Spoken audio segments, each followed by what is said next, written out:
నమస్తే and welcome to hit TV. Nizamabad జిల్లా ఆర్మూర్ పట్టణ కేంద్రంలో కాలువ కట్ట తెగిపోయింది. జర్నలిస్ట్ కాలనీ ఆనుకొని ఉన్న కెనాల్ కట్ట తెగిపోయింది. కాలువ కట్ట దగ్గర నివసిస్తున్న కాలనీ వాసులు ఉలిక్కిపడ్డారు. నిద్రలో ఉన్న కాలనీ వాసులకు ఒక్కసారిగా ఇళ్లలోకి నీరు చేరడంతో భయాందోళనతో బయటకు పరుగులు తీశారు. పట్టణంలోని ప్రధాన కాలువ తెల్లవారుజామున 3 గంటల సమయంలో కట్ట తెగిపోయింది. దీంతో జర్నలిస్ట్ కాలనీ అంతా నీట మునిగింది. దీంతో కాలనీ వాసులు అందరూ ఇంటి నుంచి పరుగులు పెట్టారు. అయితే ఇరిగేషన్ కెనాల్ అధికారుల నిర్లక్ష్యమే కారణంగా అంటూ స్థానికులు ఆరోపించారు. సహాయక చర్యలు మొదలుపెట్టాలని కాలనీ వాసులు డిమాండ్ చేస్తున్నారు. నిజాం సాగర్ ప్రధాన కాలువలు మురికి కాలువలుగా మారి చెత్తా చెదారంతో నిండిపోయాయి. దీంతో ఇరిగేషన్ అధికారుల పనితీరుపై స్థానిక కాలనీ వాసులు ఆరోపిస్తున్నారు.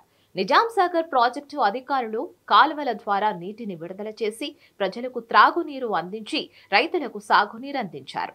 కాలువ తెగిపోవడంతో జర్నలిస్టు కాలనీలోకి నీరు చేరి కాలనీ వాసులను భయాందోళనకు గురిచేసింది.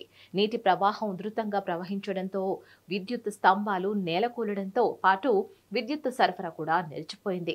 మరి జర్నలిస్టు కాలనీలోని ప్రధాన కాలువకు కాస్త దూరంలో ఉన్న irrigation SE Yashaswini, irrigation AE Bhanuprakash, irrigation DE Krishnamurthy కార్యాలయాలు శుభ్రం చేయడం లేదని, నిజాం సాగర్ ప్రధాన కాలువ ఇరిగేషన్ అధికారులు లేరని స్థానిక ప్రజలు ఆరోపిస్తున్నారు.